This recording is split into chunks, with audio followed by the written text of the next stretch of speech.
Chemistry classroom, my YouTube channel learn chemi. प्यारे बच्चों, आज हम इस वीडियो में बात करने वाले हैं एक्सट्रैक्शन ऑफ मेटल्स के बारे में, various procedures to extract metals.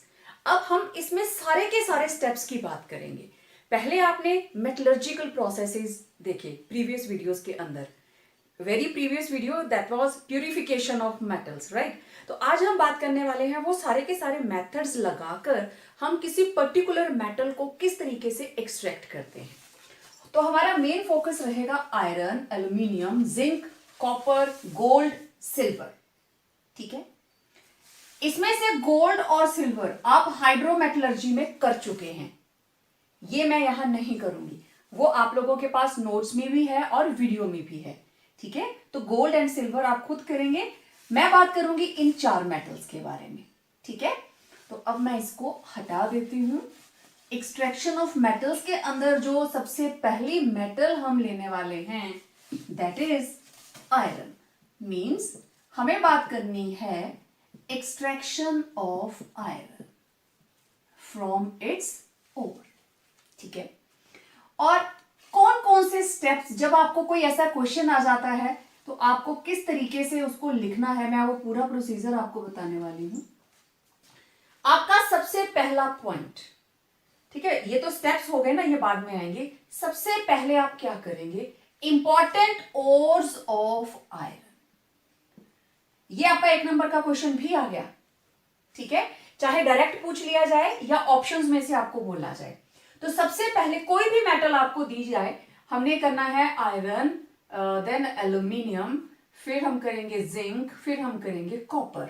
ठीक है, गोल्ड एंड सिल्वर ये आप लोग हाइड्रोमेटलर्जी में कर चुके हैं, हाइड्रोमेटलर्जी के अंदर। ठीक है, तो चाहे मैं आयरन की बात करूं या एल्यूमिनियम की बात करूं, सबसे पहला स्टेप यही होगा, इंपॉर्टेंट ओर्स ऑफ आयरन, जो भी मेटल आप एक्सट्रैक्ट करने वाले हैं।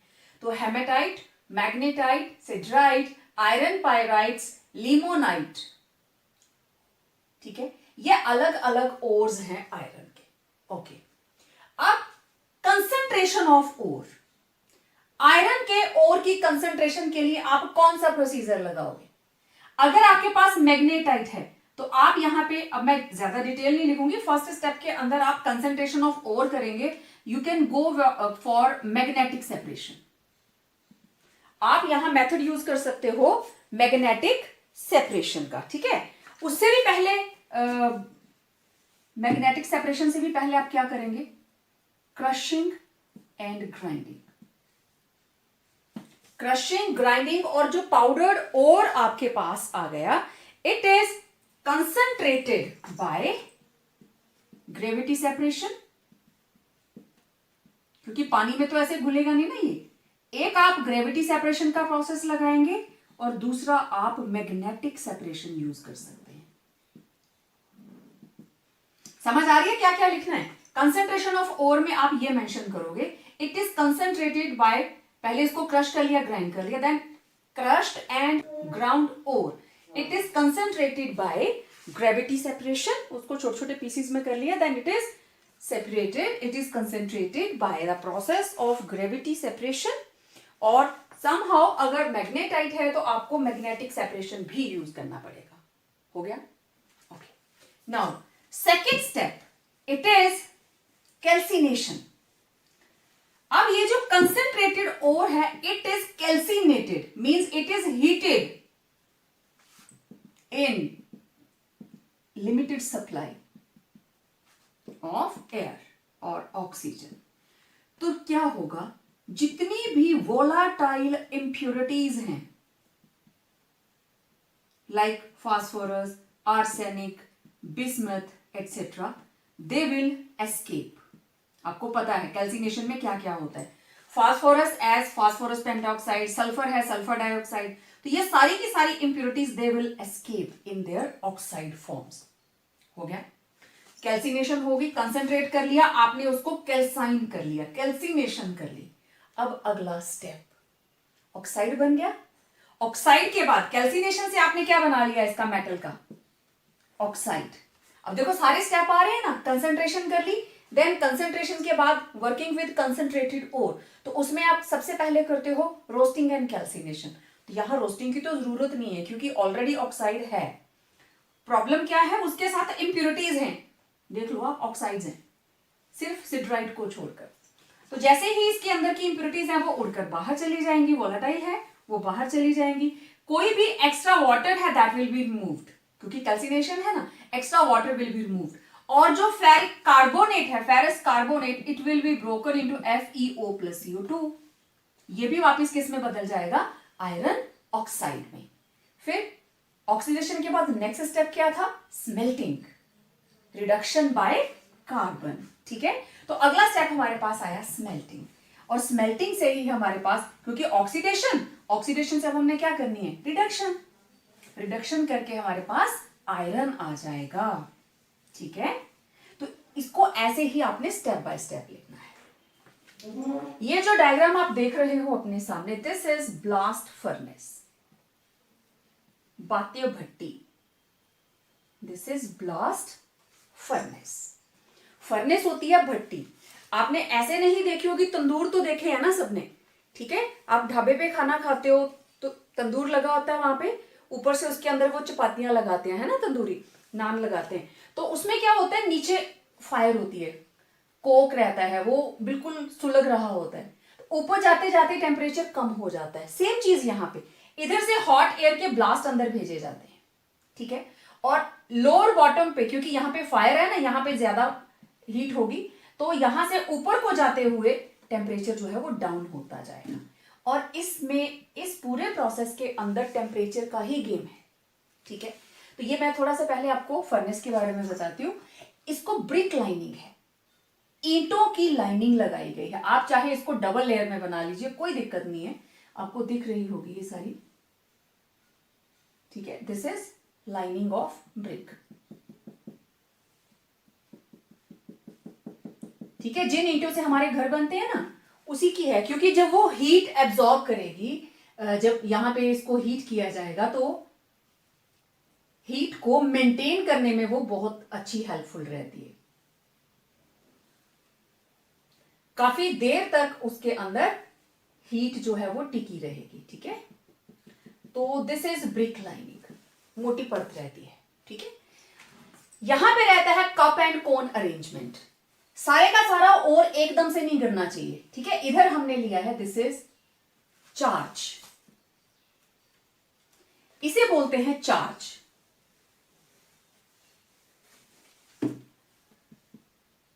और चार्ज में हमने क्या क्या लिया है, चार्ज के अंदर है ओर। ठीक है, चार्ज के अंदर हमने डाला है ore plus limestone, limestone plus coke. Limestone calcium carbonate, coke carbon, और ओर जो भी ओर आपके पास होगा, दिस इज कॉल्ड चार्ज। और इसमें ओर रहता है 8 पार्ट्स, लाइमस्टोन हम लेते हैं 1 पार्ट, और कोक जो है it is added by 4 parts, this is 4 parts. तो इनकी ratio, this is 8 parts, 1 part and 4 parts. Clear? और इस रेशो को हम बोलते हैं चार्ज। यहां ऊपर से हमने इसमें चार्ज डाल दिया, तो आप देख रहे हो कोक भी इसके साथ आ रहा है, तो इस जगह से ये चीजें यहां तक पहुंचनी शुरू हुई। ओके, अब आप देखो यहां पे मैंने टेम्परेचर्स की जोन्स लिखी हैं। सबसे लोएस्ट बॉटम के ऊपर टेम्परेचर की रेंज रहती है अराउंड 2200 केल्विन, तो इट इज 2170 केल्विन, 2170 केल्विन। ऊपर जाते जाते टेम्परेचर लो होता जा रहा है। ठीक है, ये जो रेंज है 500 to 875, this is known as reduction zone, इसे बोलते हैं रिडक्शन जोन। ठीक है, और ये जो रेंज है हमारे पास 2170, this is called combustion zone. आपको पता है combustion, oxidation. 1070 to 1270, this is zone of slag formation, यहां पे बनती है स्लैग। अब मेरे पास बचा 1570, this is called fusion zone, ये है फ्यूजन जोन। ठीक है, अब कहां पे क्या काम होता है? अब इसका नीचे कंटेनर है, यहां पे जो भी रिएक्शन होगी यहां पे हमारे पास कंटेनर रखा हुआ है। ठीक है, आउटलेट्स हैं दो, इनका नाम मैं बाद में बताती हूं किस आउटलेट में क्या हो रहा है।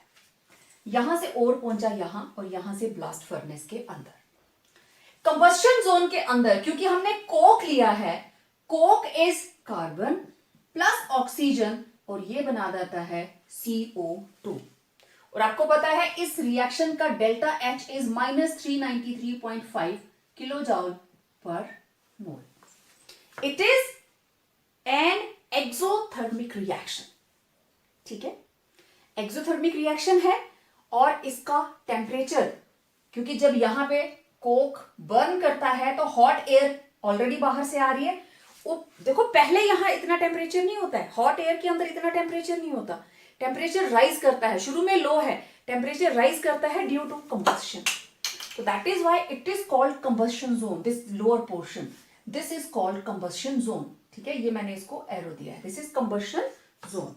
इसके अंदर कार्बन जो है it is burning, it is undergoing oxidation to form carbon dioxide. ठीक है, और यहां का टेम्परेचर जो है वो 2170 तक भर गया। तो सबसे पहले हमारे पास फर्स्ट स्टेप के अंदर आप क्या लिखेंगे? यहां पे प्रोसीजर के अंदर प्रोसीजर, ठीक है, प्रोसीजर के अंदर फर्स्ट स्टेप 8 पार्ट्स और 1 part calcium carbonate and 4 parts coke is mixed known as charge, कुछ बच्चों को लगता होगा मैं हर चीज लिखने में लगी रहती हूं, क्योंकि कुछ बच्चे हमारे साथ हमारी क्लास के अलावा भी कनेक्टेड हैं और उनको मैं नोट्स नहीं भेज पाती हूं, इसलिए कोशिश करती हूं कि मैं हर चीज यहां पे लिखूं। तो it is known as charge, ठीक, is added from the top of blast furnace, blast furnace के टॉप से इसको डाल दिया। ठीक है, आप सबसे अब स्टेप नंबर 2, अब वहां पे वेरियस जोन्स हैं, तो आप यहां पे लिखेंगे various reactions, various reactions taking place in blast furnace are, सबसे पहली बात कंबस्शन जोन, हम नीचे से ऊपर को जाएंगे, कंबस्शन जोन जहां से एक्चुअली रिएक्शन स्टार्ट होती है। इन दिस एरिया कोक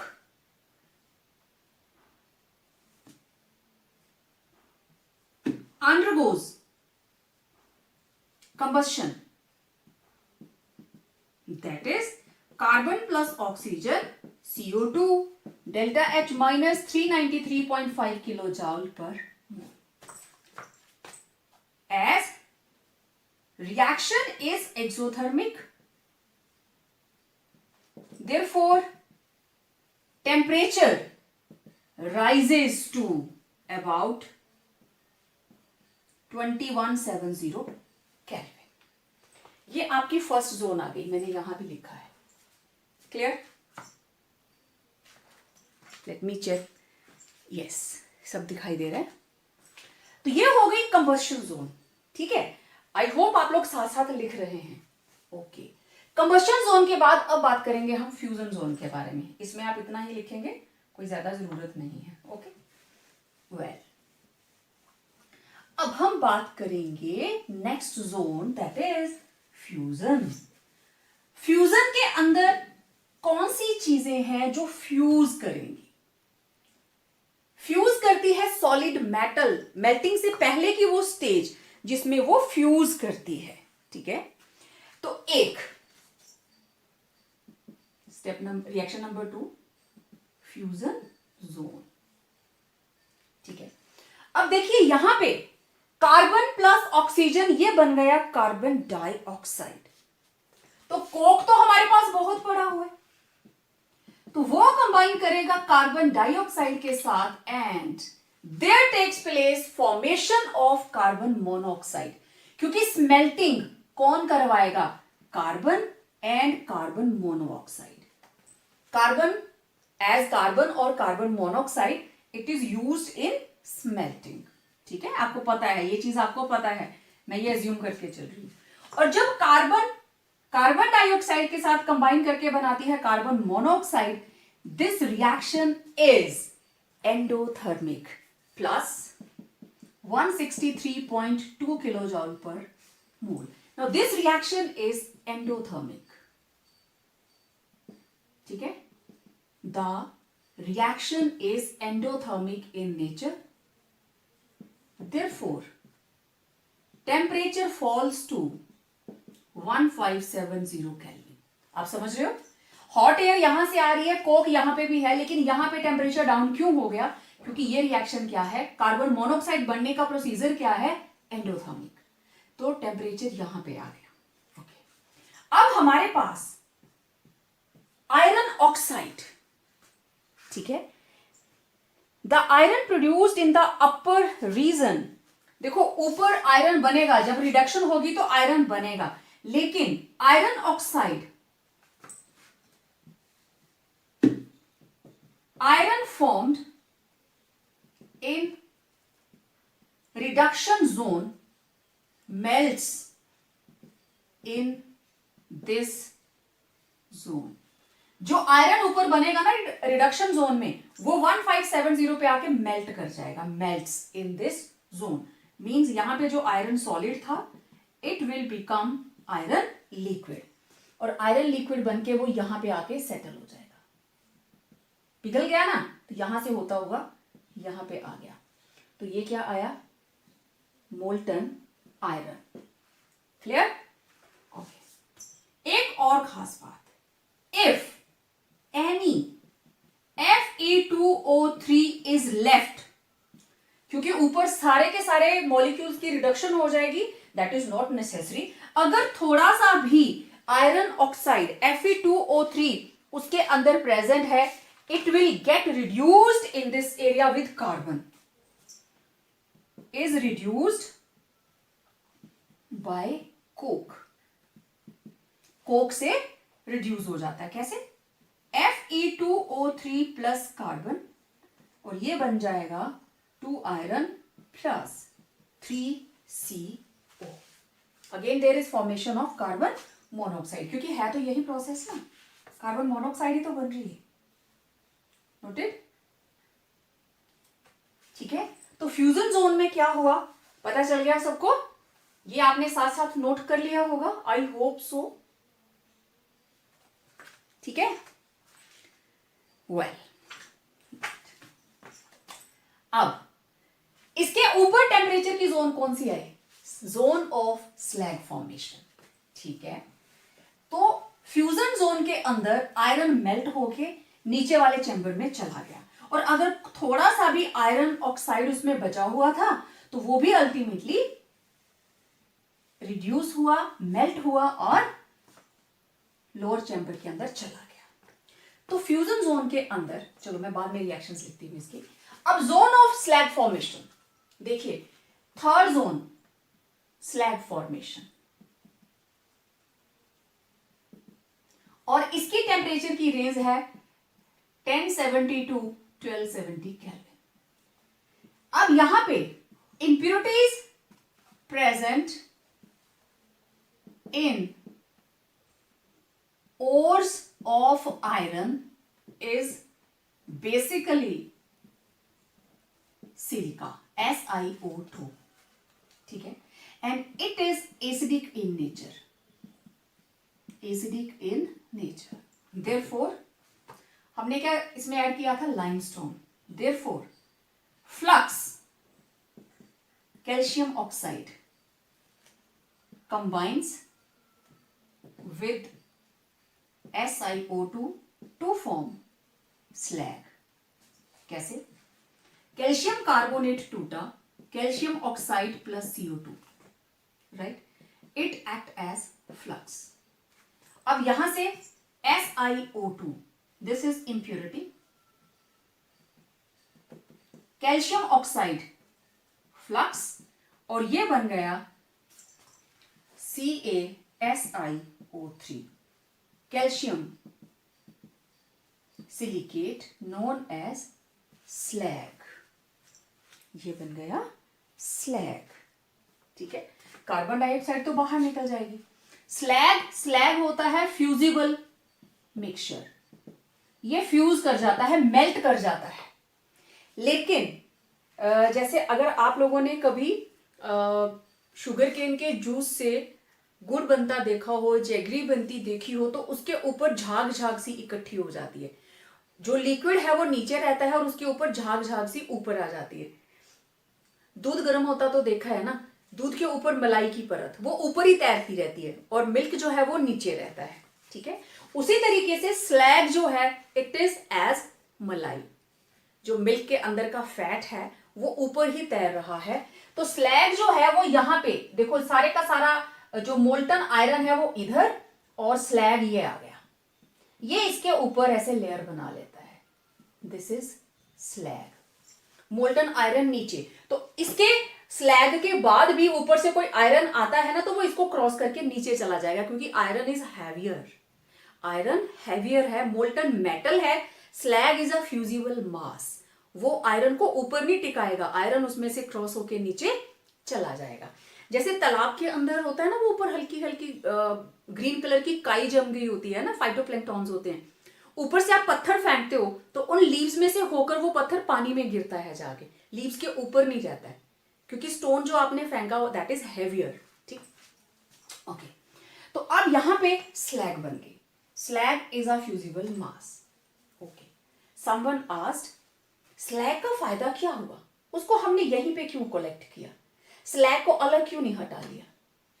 यहां पे क्या है, आयरन मेटल, और इस कंटेनर के अंदर यहां से हम क्या भेज रहे हैं, हॉट एयर, एयर के अंदर ऑक्सीजन, और यहां से प्योर आयरन नीचे आ रहा है। आयरन में be converted back into iron oxide, वो वापस आयरन ऑक्साइड बना सकता है in the presence of atmospheric oxygen, इसलिए स्लैग उसको कवर कर लेती है, उसके और ऑक्सीजन का कांटेक्ट वो तोड़ देती है, तो आयरन की ऑक्सीडेशन नहीं होगी। ठीक है, तो यहां बन गई स्लैग। मतलब स्लैग फॉर्मेशन जोन में क्या हुआ, कैल्शियम कार्बोनेट टूटा, कैल्शियम ऑक्साइड एंड CO2 के अंदर, CO2 में से CO2 बाहर। अब ये थी impurity plus calcium oxide, it was flux, ये है इंप्योरिटी, और इन्होंने मिलकर बना लिया स्लैग। ये केमिकल रिएक्शन है जो जोन ऑफ स्लैग फॉर्मेशन में होती है। क्लियर हो गई slag formation. Now we are left with only one zone and that is reduction zone. ये क्लियर हो गया ना सबको। तो स्लैग जो है, what is the importance of slag, it cuts the connection, contact between atmospheric oxygen and molten iron metal. ठीक है, this is reduction zone. Fourth, अब यहां पे होनी है टेम्परेचर की रेंज 500 टू 875 केल्विन। देखो कई बार क्वेश्चन ही आता है कि टेम्परेचर रेंज के ऊपर ही क्वेश्चन आता है। ठीक है, अब रिडक्शन जोन के अंदर देखो हमारे पास आयरन का कौन कौन सा ऑक्साइड है। I am having iron oxide, I am having ferric oxide, then Fe3O4 magnetite. ये तीन तरह के मेरे पास ऑक्साइड्स इसमें प्रेजेंट हैं। ठीक है, तो आयरन ऑक्साइड, कार्बन मोनोऑक्साइड, ये बन गया आयरन प्लस CO2। इसमें 3 कार्बन मोनोऑक्साइड, 2 आयरन निकले, प्लस कार्बन डाइऑक्साइड, फिर 4 ऑक्सीजन हैं, 4CO, 3Fe प्लस 4CO2। हो गई रिडक्शन। ठीक है, रिडक्शन के बाद यहां पे जो आयरन बन रहा है, that iron will be solid in nature. ठीक है, ये आयरन जो है इट इज सॉलिड, क्योंकि नीचे जाके इसने फिर क्या कर जाना है, मेल्ट। अब आपने ऑक्साइड में से आयरन को सेपरेट कर लिया, चाहे वो सिंपल आयरन ऑक्साइड था, चाहे वो जो भी हमारे पास Fe3O4 था, तो उनसे ये हमारे पास हमने आयरन सेपरेट आउट कर लिया। ठीक है, अब इस चीज में क्या हुई, रिडक्शन। रिडक्शन से क्या निकला, आयरन। यहां निकला आयरन, यहां आके आयरन फ्यूज कर गया और यहां फ्यूज कर गया और वापस मेल्ट हो गया।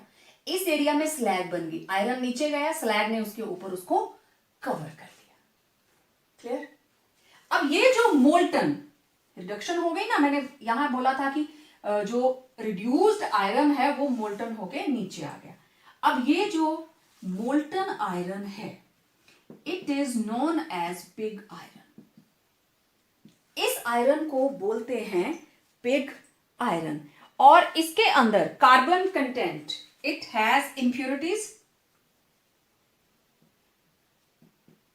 Of carbon about 3 to 4.5%, along with impurities of sulfur, arsenic, phosphorus, etc. ये भी हो सकती हैं। This is called pig iron। ठीक है, पिग आयरन को हम थोड़ा सा आयरन स्क्रैप डालते हैं, थोड़ा कोक और डालते हैं, और हमारे पास नेक्स्ट स्टेप पे बनता है कास्ट आयरन। ठीक है, उसके बारे में मैं अभी आयरन की वेरियस फॉर्म्स के बारे में बात करती हूँ, लेकिन ब्लास्ट फर्नेस के अंदर जो आयरन बनता है यहां पे, उस आयरन को हम बोलते हैं पिग आयरन। एंड बहुत ही ऐसे सॉफ्ट होता है, स्पॉन्जी होता है। ठीक है, this is called spongy iron. ठीक, स्पॉन्जी आयरन को ही हम पिग आयरन बोलते हैं। तो यहां पे जो आयरन, ये रही आउटलेट फॉर आयरन, तो यहां से जो आयरन बाहर आएगा this is called spongy iron. It will be called spongy iron. ठीक है, ये बनता कहां है, रिडक्शन जोन में। फ्यूज कहां करता है, फ्यूजन जोन में, और कलेक्ट होता है ब्लास्ट फर्नेस के बॉटम के ऊपर। ठीक है, फिर इसको टैपिंग होल में से निकाल लेते हैं और क्या नाम देते हैं इसको, pig iron. This spongy, spongy इसलिए क्योंकि एक के ऊपर एक फ्लेक आके सेटल होती जा रही है और वो बिल्कुल सॉफ्ट होता है, तो this is called pig iron.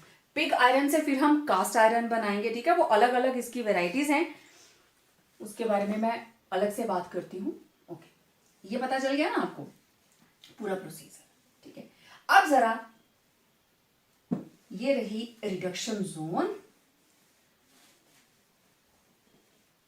ये आपके पास डायग्राम आपके सामने लिखा है, कंबस्शन जोन और स्लैग फॉर्मेशन। फ्यूजन में क्या हुआ था भाई, जितना भी रिडक्शन जोन में बना हुआ आयरन था वो किस में कन्वर्ट हो गया, आयरन लिक्विड के अंदर, और टेम्परेचर क्या था 1570 केल्विन। सेट। और अगर थोड़ी सी भी इंप्योरिटी हमारे पास ऑक्साइड की प्रेजेंट है तो यहां क्योंकि कार्बन है, कोक है, it will be converted into iron plus 3CO। Fusion zone के अंदर आपको पता है कार्बन मोनोऑक्साइड बनती है। ठीक है, फ्यूजन जोन के अंदर ही कार्बन मोनोऑक्साइड बनती है, तो यहां पे carbon plus carbon dioxide, it will form 2CO। Fusion zone के अंदर एक तो वो मेल्ट कर गया, और आपको पता है इसका delta H is plus 163.2 kilo joule per mole. ठीक है, this is outlet for iron. कौन सा आयरन, स्पॉन्जी आयरन। ठीक है, अब ये जो रिएक्शंस हैं ये है फ्यूजन जोन की। रिडक्शन जोन की देखते हैं, रिडक्शन जोन के अंदर क्या हुआ। हमारे पास आयरन ऑक्साइड हो सकता है, हमारे पास Fe2O3 हो सकता है, हमारे पास Fe3O4 हो सकता है, और आपको पता है Fe2O3 से Fe3O4 बनता है। आप इसको डायरेक्ट भी यूज कर सकते हैं, डायरेक्ट यूज नहीं करना है तो आप इसको लिख सकते हैं यहां पे, जैसे ये दो रिएक्शंस यहां लिखती हूं, CO, ये बन गया Fe solid plus CO2, Fe2O3 plus carbon monoxide, ये बनेगा Fe3O4। Let it be balanced, ये 3 ये 2, यहां 2 लगा दो, यहां 3 लगा दो, हो गया ऑक्सीजन आयरन बैलेंस्ड। 3 2 6, 3 2 6, डन। अब ऑक्सीजन देखो, 3 3 9, 9 प्लस 1 10, 4 2 8 प्लस CO2 बैलेंस्ड, एक कार्बन एक कार्बन गैस। अब ये आयरन ये भी बन गया, ओके। अब दूसरा तरीका Fe2O3 प्लस कार्बन मोनोऑक्साइड कितने हैं, थोड़ा सा क्लोज करते हैं। Fe2O3 प्लस 3 है ना, 3CO, ये बन गया 2Fe solid plus 3CO2, again gas. फिर ये वाला बना Fe3O4 प्लस 4CO, क्या बन गया 3Fe सॉलिड प्लस 4CO2। तो अब देखो, आपके सामने हर जोन की रिएक्शंस लिखी है। जो चीज आपने पूरे नोट्स के अंदर लिखी वो इस ब्लास्ट फर्नेस के साथ वो सारी की सारी जोन वाइज सारी रिएक्शंस आपके सामने लिखी। यहां पे कार्बन प्लस ऑक्सीजन कंबस्शन हो गई, टेम्परेचर बढ़ गया। टेम्परेचर इतना ज्यादा है कि फ्यूजन जोन के अंदर there is formation of carbon monoxide.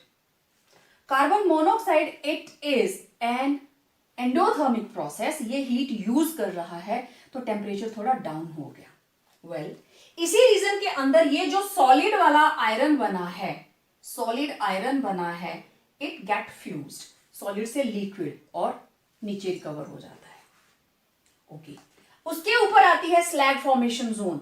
जो भी आयरन के साथ इंप्यूरिटीज थी दे कंबाइन विद फ्लक्स, कहां से आई, लाइमस्टोन ऐड किया था हमने, क्योंकि आयरन के साथ सबसे ज्यादा इंप्यूरिटी सिलिका की ही होती है and it is recovered as fusible mass known as slag. उसके ऊपर रिडक्शन जोन, सबसे ऊपर इट इज रिडक्शन जोन, वहां पे आयरन के हर ऑक्साइड की रिडक्शन हो रही है। सम ऑफ Fe3O3 Fe2O3 ये चेंज हो जाता है Fe3O4 और वो भी अल्टीमेटली आयरन में बदल जाता है, ठीक है। अब बताना जरा, reducing agent at 2170 Kelvin, मतलब high temperature at bottom of blast furnace कौन है, और दूसरा reducing agent at top of blast furnace at temperature 500 to 875 Kelvin, low temperature, that is low temperature। कौन है भाई, बॉटम के ऊपर रिड्यूसिंग एजेंट कौन यूज हो रहा है, कार्बन, और रिडक्शन जोन के अंदर कार्बन मोनोऑक्साइड, ठीक है। क्योंकि कार्बन मोनोऑक्साइड हाई टेम्परेचर के ऊपर स्टेबल होती है, it is very very stable at high temperature. याद है लिंगम डायग्राम, यहां पे हाई टेम्परेचर पे वो स्टेबल होती है। अगर आपको थोड़ा सा मैं डायग्राम, अब यहां जगह नहीं बची है मेरे पास, थोड़ा सा याद दिलाने की कोशिश करती हूं। ये चीज आई थी और ये वाला था हमारे पास carbon plus oxygen to form 2CO, तो ये फ्री एनर्जी सबसे ज्यादा थी। तो यहां पे कार्बन मोनोऑक्साइड जो है वो स्टेबल है, इट इज स्टेबल, ठीक है। और किसकी फ्री एनर्जी सबसे कम थी, जो अपने से ऊपर, अब आपको लिंगम डायग्राम याद होगा, CO, हाई टेम्परेचर के ऊपर CO जो है it is very very stable. और जिस रिएक्शन में कार्बन मोनोऑक्साइड से बन रहा था carbon dioxide, it was above carbon monoxide. तो यहां पे carbon monoxide it is acting as reducing agent. तो अब आपको एलिंगम डायग्राम का समझ में आ गया होगा। वहां पे मैंने कार्बन और कार्बन मोनोऑक्साइड का आपको बताया था। तो ब्लास्ट फर्नेस के हाई टेम्परेचर वाली रेंज में आंसर है कार्बन, और ऊपर वाले में क्या है, कार्बन मोनोऑक्साइड।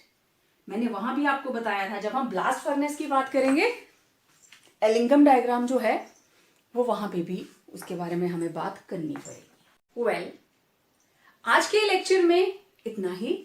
आपको ये लेक्चर कैसा लगा, इसको लाइक करें, अपने फ्रेंड्स के साथ शेयर करें, एंड ये इस चैनल को सब्सक्राइब जरूर करें। तो जल्दी ही मिलते हैं एक नए वीडियो के साथ। Step number 4, purification of metals. Till then, stay home, stay safe.